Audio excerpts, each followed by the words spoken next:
You didn't find this video? It found you. Certain messages aren't meant for everyone. But why you among so many others? It's not just another day. Take a deep breath. It wasn't the algorithm. It wasn't a mere coincidence. There is an echo that travels through the universe searching for certain souls. And maybe, just maybe, it has just found yours. Have you ever felt like a stranger in your own life? As if you were watching a movie where everyone got the script but you? This feeling of inadequacy, of searching for something you can't even name, is not a flaw in you. On the contrary, it's the first whisper, the first piece of evidence that you weren't made for the shallow paths, for the empty conversations. Being one of God's chosen has nothing to do with religion, with dogmas, or with being better than anyone else. It has to do with being chosen to awaken. And the first step of this awakening is precisely this pain, this sacred dissatisfaction that brought you here. What we're going to explore together today goes far beyond a list of signs. It's a map to your own soul. And before we dive deep into this journey, I want to connect with you. Subscribe here to the channel so you don't lose the thread of our conversation. And let me know in the comments what city you're listening from and what time your path crossed with mine. It's incredible to see how far these messages reach. You know that feeling of being at a crowded party with loud music, laughter all around, and yet you feel completely and utterly alone. That existential loneliness is perhaps the most misunderstood sign of all. Society teaches us to see it as a problem to be solved. Go out more. Make friends. Distract yourself. But what if this loneliness isn't an emptiness, but a space? A sacred space being cleared out inside you so that something new can be born. Something that the noise of the outside world simply won't let you hear.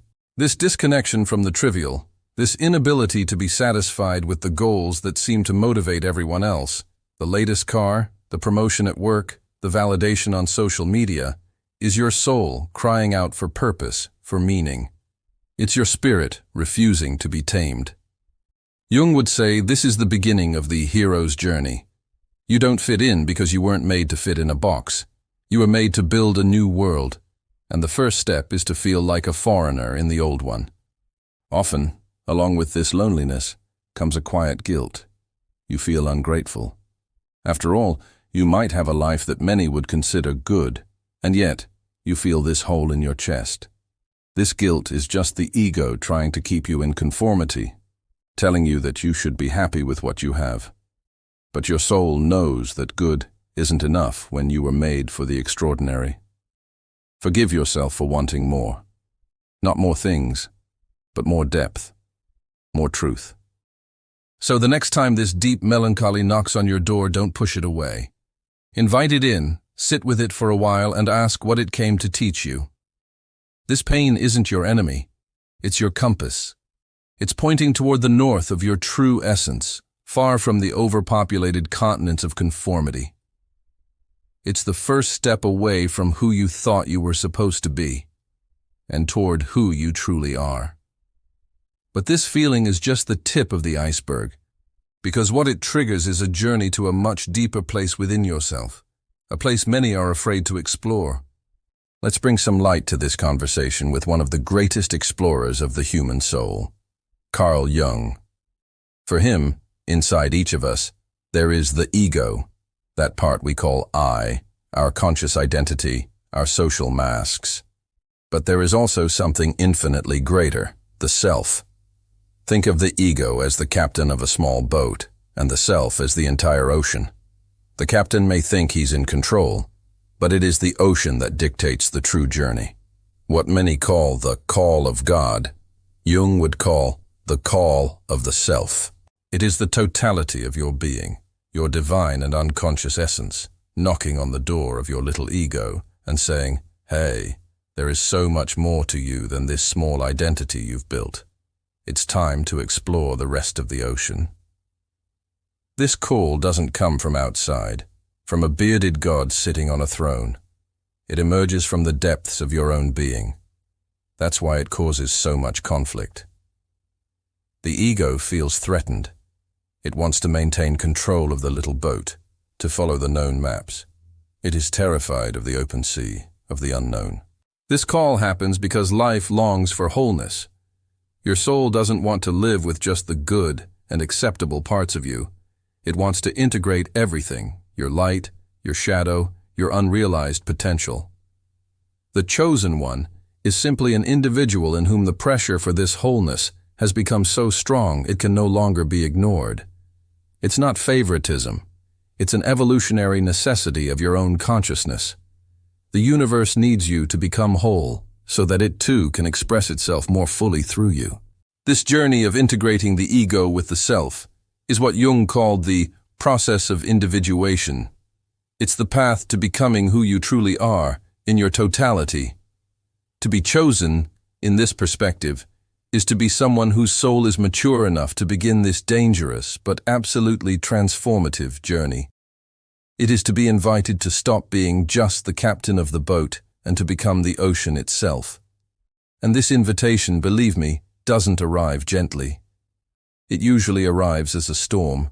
And here, our conversation gets a little more serious, a little heavier, because the call rarely manifests as angels singing in a choir. It usually manifests as chaos. Suddenly, what was solid in your life begins to crumble. The relationship that seemed perfect ends. The job that gave you security is lost. The friendships that defined you dissolve. You look around, and the castle you spent years building is now in ruins. This is not a divine punishment. It is a necessary demolition. This phase is known in many traditions as the dark night of the soul. It's a period of deep desolation, of confusion, where it feels as if God has completely abandoned you. But it's exactly the opposite. It is the moment when the intervention is most intense. To build a new temple, you must first demolish the old structure that no longer serves your soul. And that demolition, oh, it hurts. It hurts because we cling to the walls, to the ceiling, even when we know they were imprisoning us. During this collapse, the greatest temptation is to try to go back, to try to rebuild what fell exactly as it was before. The mind panics, seeking the safety of the known, even if the known was a comfortable prison. This resistance is natural. It's the ego fighting to not lose control. It will tell you that you've gone crazy, that you've made a terrible mistake. But your soul knows there's no turning back. The caterpillar can't decide to go back to being a caterpillar once the chrysalis has begun to break. It's in this desert that you are forced to find water within yourself. It's when you lose all your external crutches that you discover the strength of your own legs. To be a chosen one means having the courage to walk through this valley of shadows, to face your own shadow. All the parts of you that have been repressed, judged, and hidden. It's a trial by fire. Many give up here. But those who persevere, they begin to see a new light, a light that comes not from the sun, but from within. And with that light, something magical begins to happen.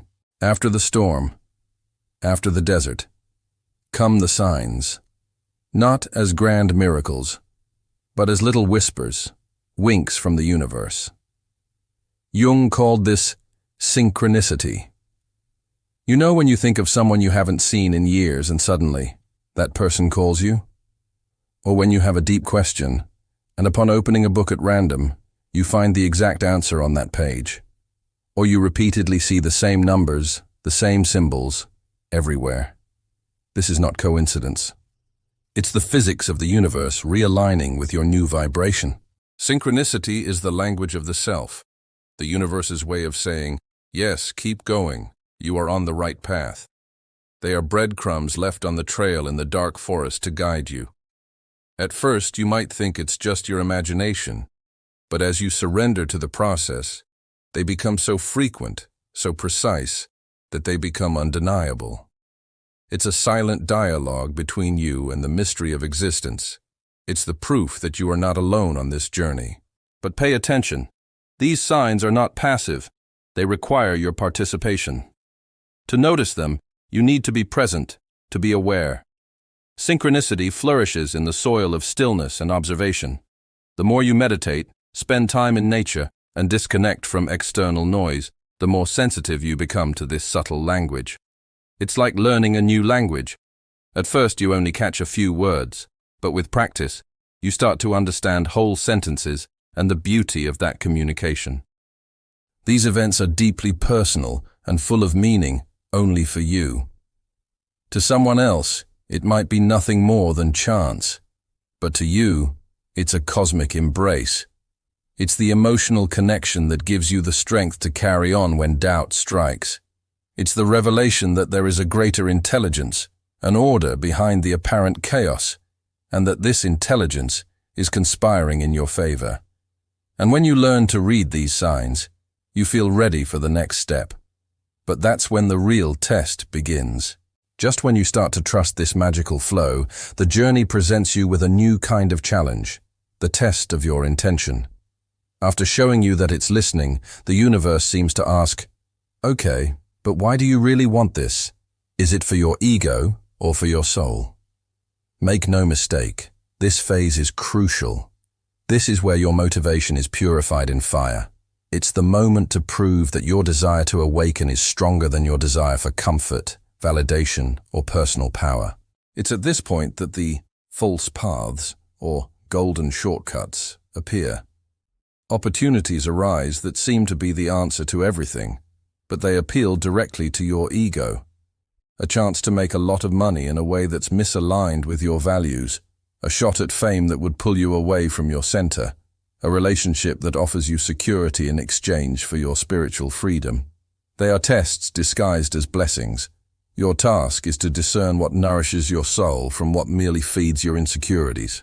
The greatest tool for this navigation is your intuition, which by this stage of the journey should be sharper. You must learn to differentiate the loud, anxious voice of the ego's desire from that quiet, firm, and serene whisper that comes from your deepest core. Intuition doesn't shout, it simply knows. Practicing silence and asking your body, "How do I feel about this?" becomes more important than any logical analysis. Your body doesn't lie.